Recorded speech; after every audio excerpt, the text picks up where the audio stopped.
უკვე მესამე დღეა საქართველოს რეგიონალურ მაუწყებელთა ასოციაციის წევრები წინა საარჩევნო პროცესების გაშუქების მიდგომებზე მსჯელობენ. აირექს ჯიმედია პროგრამის ფარგლებში წინა საარჩევნოდ პოლიტიკური დებატების მოწყობა იგეგმება, რომელშიც მონაწილეობას პოლიტიკური სუბიექტები მიიღებენ. დღევანდელ შეხვედრაზე ტელეკომპანიები დებატების ფორმატზე შეთანხმდნენ, რომელიც 12 მაუწყებელში გაიმართება. 12 რეგიონული მაუწყებელი მოამზადებს ამ დებატებს და გავა მათ ეთერში, ვისაც არ აქვს თქვათ მომზადების საშუალება ან ტექნიკური ბაზა, ისინი განათავსებენ უბრალოდ ამ დებატებს იმ რეგიონულ არხებზე გავა ეს დებატები.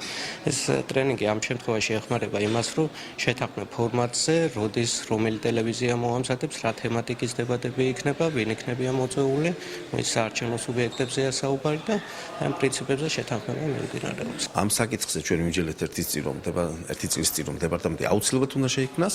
ეხლა ჩვენ ვმსჯელობთ იმაზე, თუ რა სახით უნდა შეიქმნას ეს დეპარტამენტი, ვინ უნდა იყოს მისი ხელმძღვანელი, ჩაერევა თუ არა ასოციაცია მის მუშაობაში, როგორი უნდა იყოს მუშაობა და ურთიერთობა კონკურენტ ანალოგიურ ორგანიზაციებთან, სარეკლამო კომპანიებთან და ამ საკითხზე მიდის აქტიური მსჯელობა. საერთოდ ზოგადად ძალიან ძნელია შეთანხმება 15-20 ტელევიზიასთან, რომლებიც ფაქტიურად სხვადასხვა რეგიონში არიან. შეხვედრაზე რეგიონალური არხები შეთანხმდნენ სასამართლოში გაასაჩივრონ კომუნიკაციების ეროვნული კომისიის დადგენილება საარჩევნო პროცესში მედიის მონაწილეობისა და მისი გამოყენების წესის შესახებ, ფასიანი და უფასო პოლიტიკური რეკლამის რეგულირებასთან დაკავშირებით.